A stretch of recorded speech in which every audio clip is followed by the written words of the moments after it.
It was a quiet afternoon in a small town. The sun was soft, not too bright, and the wind carried the smell of street food and dust.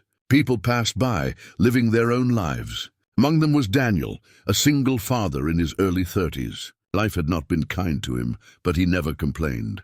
His world was small but meaningful. It was his little daughter, Lily. Daniel worked as a helper in a small furniture shop.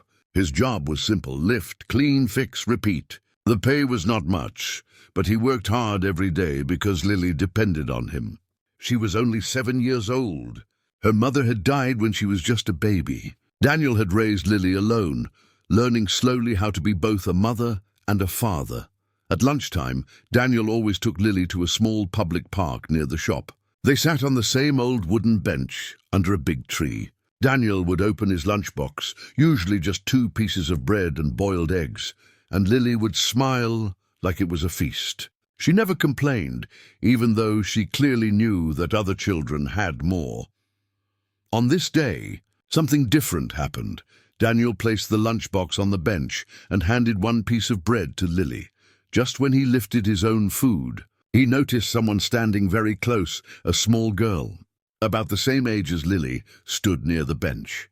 She looked thin, like she had not eaten in days. Her clothes were worn out and slightly dirty. Her hair was messy, like she had slept outside. But the thing that caught Daniel's attention most was her eyes. They were big, deep, and filled with silent pain.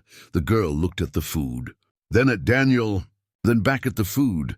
She opened her mouth slightly, but no sound came out. She tried again, this time in a very soft whisper. "Can I eat too?" Her voice was so quiet that Daniel almost thought he imagined it. Lily looked at her father.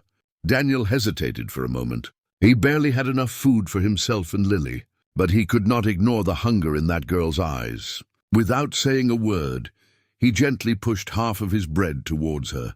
The little girl's hands shook as she took the food. She didn't grab it greedily. She lifted it slowly, respectfully, as if it was something precious. She took a small bite, then another. Tears formed in her eyes. Daniel watched her carefully. Something about her felt different. There was sadness, deep sadness hidden inside her, a sadness too heavy for a child. Lily smiled gently and scooted closer to her. "Hello, what is your name?" she asked kindly. The girl swallowed and looked down. "Anna," she whispered. Daniel noticed how her voice broke when she said her name, like saying it brought pain. "Where are your parents, Anna?" Daniel asked softly. Anna froze. For a few seconds she didn't move, didn't blink, didn't breathe. Then she slowly looked away and said in a faint voice, "I don't know." The way she said it made Daniel's heart tighten. It was not the voice of a child who simply didn't remember. It was the voice of a child who had lost something or escaped something. Lily reached out and held Anna's hand. Anna looked surprised, as if she wasn't used to someone being kind to her. Lily giggled softly and said, "We can be friends." For the first time, Anna smiled. It was a small smile, a fragile one, but it was real. They talked a little while eating. Or rather, Lily talked. Anna listened. Daniel mostly observed. After they finished eating, Anna quietly stood up as if she was about to leave.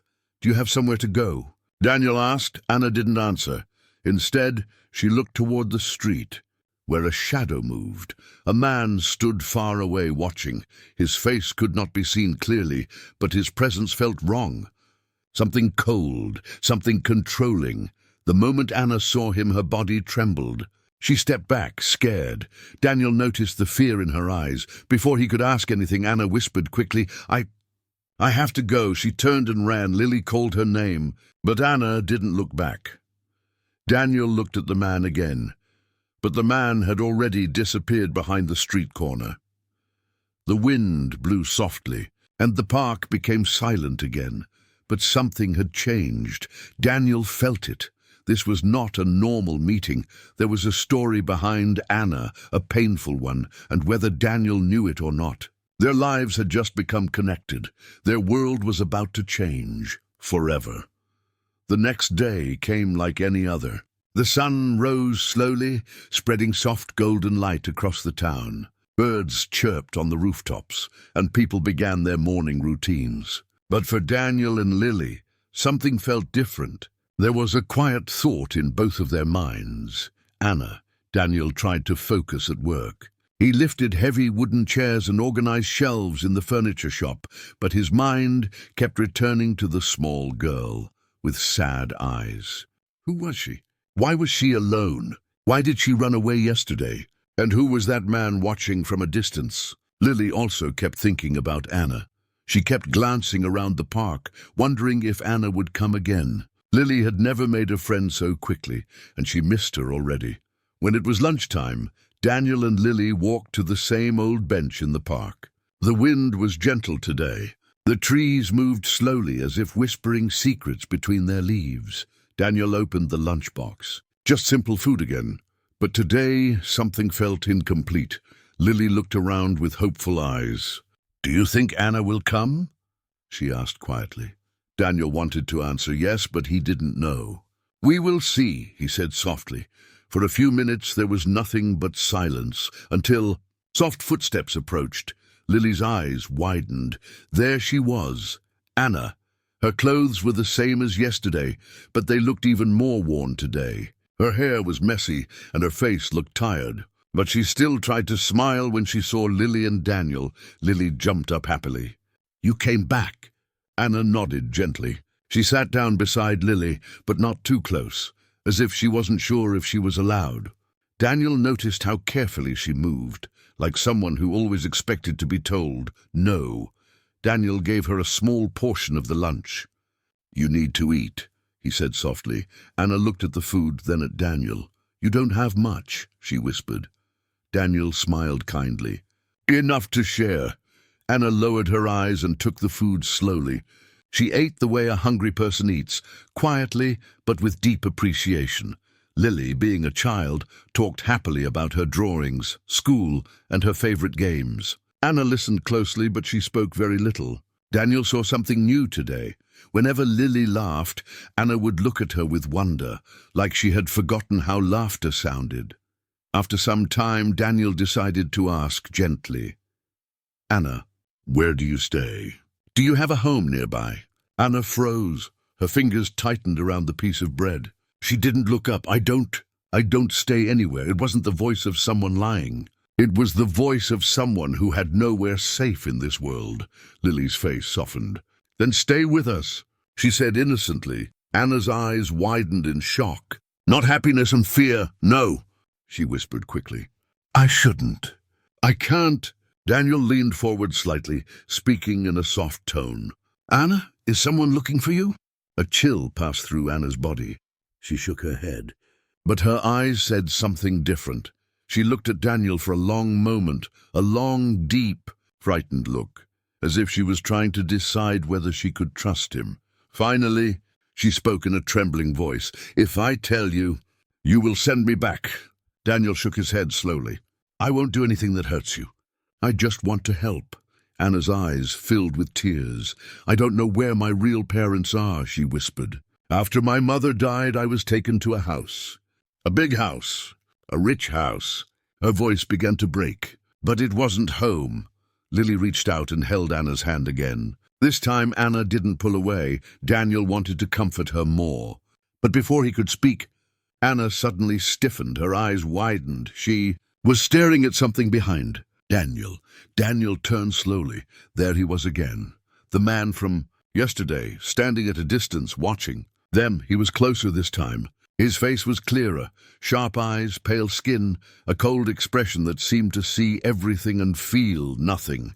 Anna's body trembled. "No, no," she whispered.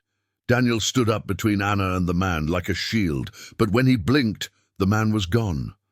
Faded into the crowd, disappeared. Anna's breathing became heavy. She grabbed Lily's hand tightly, like she was afraid of being taken away. Daniel knelt down in front of her. "Anna, who is he?" Anna swallowed hard. Her voice was so small, like the voice of someone who had lived in fear too long. "He is the one I ran away from." The wind stopped. The park felt silent, and Daniel understood. This was not just a hungry child. This was a child running from something dangerous, and their lives were now tied together, whether they were ready or not. Days passed, and Anna began to appear more often.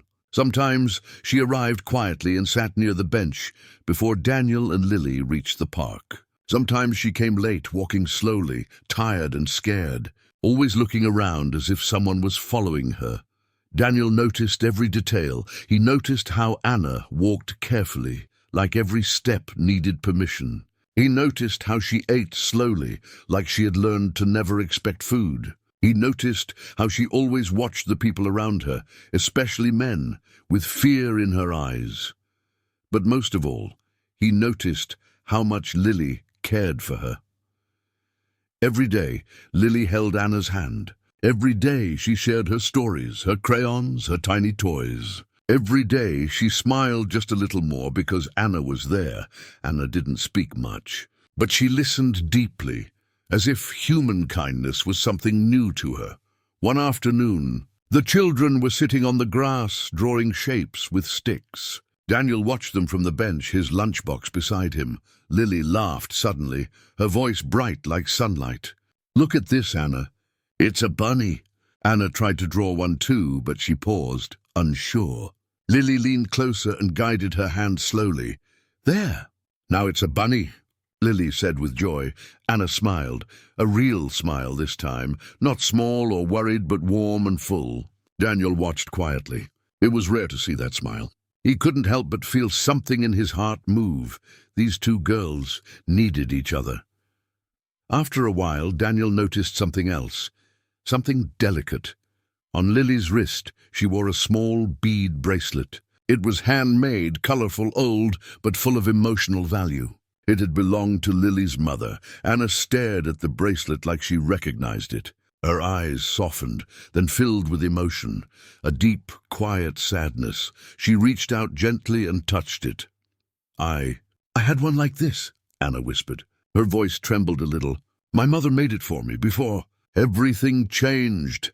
Lily looked at her softly. "Your mother made you one too?" Anna nodded slowly. "My mother was very kind," she said. "She used to say, 'Beautiful things are small, but they hold big love.'" Daniel felt a sharp pain in his chest. The way Anna said those words sounded like someone remembering a dream that no longer existed. The park breeze felt heavier. But before Daniel could speak, something happened. A piece of paper flew across the ground, lifted by the wind. Landing near Daniel's feet, he picked it up. It was a missing child poster. The printed picture was slightly faded, but clear enough. A little girl, hair messy, eyes sad. Clothes worn. Daniel's heart stopped. He looked at Anna silently. Anna did not notice. She was helping Lily search for a tiny flower in the grass. Daniel's hands shook slightly. He read the poster more carefully. Missing child, Anna, age 7. Last seen, private residence near West Hill if found. Contact guardian Richard Hale. The name meant nothing to Daniel, but the feeling was wrong. Daniel looked up slowly. His eyes scanned the park. Then he saw him, that same man again, standing near a large tree, watching, not speaking, not approaching, just watching, cold, silent, claiming. Anna suddenly felt something. She turned slowly. Her eyes locked onto the man. She froze. Her breathing stopped. Her fingers tightened around Lily's hand. Daniel stood up quickly and stepped in front of the girls. But in that moment the man turned and walked away, disappearing behind a passing bus. Anna's body shook. Tears gathered in her eyes. Daniel knelt beside her. "Anna," he said gently, "who is he? You must tell me the truth." Anna wiped her tears roughly, like she had learned to hide crying. "I cannot," she whispered. "If I tell, everything will break again." Daniel lowered his voice. "Anna, you are not safe alone. You know that." Anna looked up, her eyes filled with something more than fear now, something heavy, something painful. She whispered so softly that even the wind almost didn't hear. "I didn't get lost. I ran away." Lily gasped softly and held Anna tighter. Daniel felt the world go still. He spoke calmly, carefully. "Why did you run away?" Anna's lips trembled, her voice cracked. "Because home was not home anymore. Because he—" She stopped, choking on her words. Then she whispered, "He was not who he pretended to be." Silence. A long silence. The park was full of people, but suddenly it felt like there were only 3 souls on earth. Daniel knew then. This child was not just hungry. She was hiding from something dark, something dangerous, and now that darkness had found her again. The days that followed felt heavier. Daniel could no longer ignore the truth. Anna was not just a lost child. She was a child running from something or someone, and that someone had already found her again. Daniel tried to work as normal at the furniture shop, but his mind stayed in the park, thinking of Anna's trembling hands, her silent tears, and the shadow of the man who kept watching, Lily. On the other hand, was happy every time Anna arrived. She didn't understand the danger. She only saw a friend who needed love. Children understand hearts faster than adults. That day when Anna arrived, she looked even more tired. Her steps were slow. Her breath was weak. She sat beside Lily without speaking. Daniel noticed right away. "Anna, did you sleep last night?" he asked gently. Anna shook her head. "I don't have anywhere safe," she whispered. Daniel's chest tightened. Lily gently wrapped her small arms around Anna. "You can stay with us," Lily said again. The same innocent suggestion. This time, Anna didn't immediately refuse. She just stared at Lily with soft, wet eyes. But before anything could be said, Anna looked at Daniel. There was fear in her eyes, but also hope. "A very fragile hope, I want to tell you," Anna whispered. Her voice was shaking, but she forced herself to speak. "If I don't tell someone, I will be alone forever." Daniel nodded slowly, letting her speak at her own pace. Anna took a deep breath. "When my mother was alive," she began softly, "we lived in a small home. It wasn't big, but it was warm. She used to make bracelets, food, stories, and hugs." Her voice cracked, but she continued. "She got sick. She tried to be strong, but one day she didn't wake up." Lily held her hand tightly. Anna continued, tears falling now. "Then he came. A man said he knew my mother. He said he would take care of me. He had money, a big house. Everyone said I was lucky." Her small fingers trembled, but the house was not home. Daniel felt his heartbeat slow. Anna's voice became smaller. "He never hit me, but he didn't let me speak, or play, or laugh, or cry. He locked the doors. He watched every move. He made me sit alone in dark rooms. And every time I tried to sleep, he stood at the door, watching." Lily shivered and hugged her tighter. Anna wiped her tears quickly, as if she was used to hiding them. "One night, I ran. I took nothing. I just ran out before he woke up. And I kept running." Daniel felt anger rising inside him. A quiet, burning anger for the pain this child lived through. "He is not my father," Anna whispered. "He only wants to keep me, like something he owns." The air felt heavy.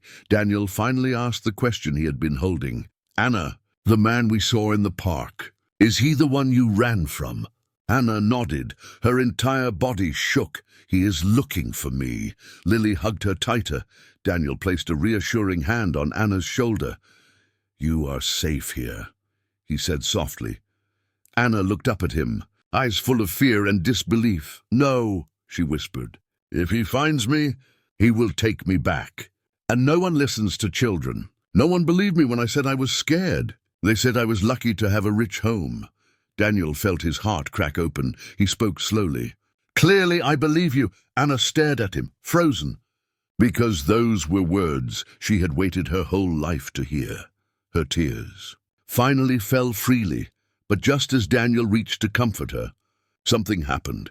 A shadow flickered near the trees. "Vigor watching again, Daniel." Stood quickly. The man was closer this time, just a few steps away. Eyes cold, sharp, unmoving. Anna gasped and grabbed Lily's hand tightly. The man didn't speak. He didn't shout. He didn't move forward. He just stared, as if Anna was a possession he had come to retrieve. Daniel stepped between him and the girls, his voice low and steady. "Leave." The man smiled, a thin, sharp smile, the kind that carried no warmth, only control. And then he walked away, slow, confident, as if he had all the time in the world. Anna collapsed into tears. Daniel knelt beside her. "We will protect you," he said. Anna looked at him through shaking breath. "You don't understand. He always comes back." Daniel placed his hand over hers. This time, his voice held certainty. "Then we will be ready." But deep down, he knew. This was no longer just kindness. This was now a fight for a child's freedom, a fight against a darkness that would not let go. And this was only the beginning. The next morning felt different. There was a quiet tension in the air, like everything around them was waiting for something to happen. Daniel felt it. Anna felt it. Even little Lily felt it, though she didn't fully understand why. Daniel decided something important that day. He could no longer pretend this situation was small. Anna wasn't just a lost child. She was running from danger, and that danger was now watching them closely. He knew he had to do something, but Anna was scared. When Daniel mentioned going to the police, Anna's reaction was immediate. Her face turned pale. She shook her head quickly, stepping back like she had been pushed. "No police," she whispered. Daniel spoke gently. "They can help you, Anna." She shook her head harder. "No, they won't listen." "They didn't listen before," her voice cracked. "When I told them I was scared, they said he was my guardian. They said he was taking care of me. They didn't see what he did when no one was watching. They didn't see how he looked at me. They didn't see how he locked me in the dark." Her breathing became uneven. Daniel placed his hands on her shoulders, steady and warm. "Anna, look at me." She slowly lifted her eyes. "You're not alone anymore," Daniel said. "If we go together, they will listen." But Anna still shook her head, not out of stubbornness, but out of fear born from experience. She spoke softly, voice almost breaking. "People believe adults, not little girls like me." Lily wrapped her tiny arms around Anna's waist, trying to comfort her. Anna closed her eyes, tears sliding gently. Daniel didn't force her. He knew trust wasn't built in a day, but he also knew danger was getting closer. That evening, Daniel walked home with Lily. Anna followed close, steps small and uncertain, like she was afraid the ground might disappear. Daniel lived in a very small apartment, only one bedroom, one kitchen, one old wooden table. But when he opened the door, Anna's eyes softened a little. It was small, but warm. There was life here. Real life. Not cold silence. Lily quickly showed Anna her toys, a few crayons, a soft teddy bear missing one eye, and some colored papers. Anna touched everything carefully, like she was touching memories. Daniel made simple food, rice and vegetables. It wasn't much, but when he placed a plate in front of Anna, her eyes filled again. Not from hunger, but from something deeper. She whispered, "No one ever cooked for me." Daniel felt his heart twist. "You are family here," he said quietly. Anna froze, as if she couldn't believe those words were real. Lily smiled and said, "Yes, we are family now." For a little while, the apartment was filled with soft laughter and warmth, but the world outside was not warm. Late that night, when Lily had fallen asleep, Anna sat near the small window. Daniel brought her a blanket. "Do you want to talk?" he asked softly. Anna hesitated, then nodded. She looked at the dark sky outside. "His name is Richard," she said, "the man who took me in." Daniel listened quietly. He was kind. In the beginning. He bought me new things. He smiled. He called me my little angel. Anna's voice weakened, but something was wrong. The house was always silent. He didn't let me go to school. He didn't let me talk to neighbors. He didn't let me touch anything without asking. Her hands pressed together tightly. I wasn't a child there. I was something he kept. Daniel felt anger burn again, quiet but powerful. One night, Anna continued, I heard him speaking on the phone. He said, "She finally listens. She is mine now." Her voice trembled. I understood that I was not loved. I was trapped. She looked at Daniel, eyes full of fear remembered. So I ran. Daniel felt the weight of her words like stone. "You did the right thing," he said firmly. Anna looked away, tears falling quietly. "But he found me again, and he will keep looking. He always does." Daniel spoke with calm certainty, the kind of certainty that comes from love, not fear. "Not anymore." Anna looked at him, confused. "What do you mean?" Daniel took a slow breath. "He is not the only one who cares about you now. I won't let him take you, I promise you that." Anna stared at him, the kind of stare that comes when a broken heart hears hope for the first time. But just then, a noise came from outside. A knock. Soft, slow, deliberate. Anna froze, her breath stopped. Daniel's heart pounded once hard. The knock came again, this time louder. Anna's voice came out in a shaking whisper. "He's here." And the room fell silent. The knock echoed through the small apartment like thunder. Anna couldn't breathe. She held Lily tightly, her hands shaking so hard the blanket slipped to the floor. Daniel stood still for a moment, his heart beating heavy in his chest. Another knock. Slow, sharp, purposeful. This was not a stranger. This was him. Daniel walked quietly to the door. He didn't open it. He didn't speak. He simply placed his hand on the doorknob and listened. A voice came from outside, calm, cold, confident. "Anna, come out." Anna broke. "No, no, no," she whispered, burying her face into Lily's shoulder. Lily hugged her back, tears filling her own eyes, because even though she didn't understand everything, she understood her friend was afraid. Daniel spoke, his voice low and steady. "She's not going anywhere. Leave." Silence. Then the voice outside changed. It deepened, sharpened. "She belongs to me." Daniel's jaw tightened. "No," he said firmly. "She is a child. She belongs to no one." Outside, the man laughed once, a short, dark sound. Then he tried to open the door. The handle shook violently. Anna cried out softly, terrified. Daniel placed his hand over the door, holding it closed, and spoke with calm force.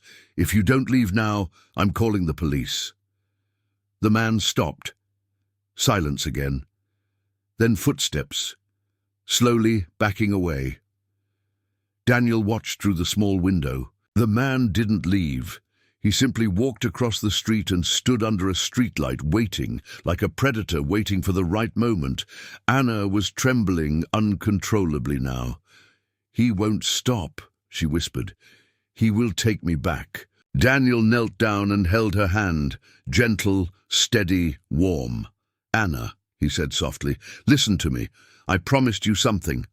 Anna looked at him with terrified eyes. "I promised I would protect you, so I will." "But the police," Anna began. "We won't go to just any police," Daniel interrupted. "There's someone I know, someone who listens." Anna stared at him, not fully believing but wanting to. Daniel took his phone and dialed a number. A few minutes later, a woman arrived, a social worker who often came to the shop Daniel worked in. Her name was Miss Harper. She walked inside slowly, her eyes kind but serious. Daniel explained everything: the park, the fear, the watching man, the missing poster, the silent cries. Anna stood behind Lily, holding her hand. Miss Harper knelt down and looked directly into Anna's eyes. "You are safe now," she said in a soft voice. "I believe you." Anna's lips parted in shock. Those were the words she had been waiting to hear for so long. Miss Harper stood and called the police herself. Not the officers who ignored cases, but the ones who handled abuse and child protection. Within minutes, 2 officers arrived, not loud, not harsh, not ignoring. They listened. They asked Anna nothing. They simply observed her fear and understood. One officer stepped outside. The man under the streetlight tried to walk away. "Sir, stop right there," the officer commanded, but the man didn't run. He smirked. "He can't prove anything," he said confidently. "She is mine." The officer looked at him with steady, cold understanding. Not anymore. They took him into custody, not because of accusations, but because of behavior, surveillance, and prior complaints that had already been recorded, but never acted upon. Anna watched from the window as the man was placed in the police car. Her body was still shaking, but slowly. Something inside her started to loosen. The chains in her heart began to open. That night, Anna slept in Daniel's small home for the first time without fear. She slept, holding Lily's hand. Daniel sat beside the bed, watching the two sleeping children. His eyes were tired, but his heart was full. The next morning, Miss Harper arrived again. She explained everything gently. Anna would not go back to that house. Not now, not ever. She would be placed in a safe home, one that cared, but she would not be separated from Daniel and Lily. They could visit her every day, as much as they wanted. When Anna heard this, she looked down at her hands. Her voice came out soft, fragile, but hopeful. "Will we still be a family?" Lily hugged her immediately. "We already are," she whispered. Daniel smiled, tired, emotional, full of warmth. "Yes," he said, "we are family, and family means love, not control, not fear." Anna cried, but these were different tears, not tears of pain, tears of finally being free. Sometimes family is not the people we are born into. Sometimes family is the people who see our pain, hold our hand, and stay. Love does not need blood. It needs heart. And Daniel, Lily, and Anna had found each other, a small family, made not by birth, but by love. The end.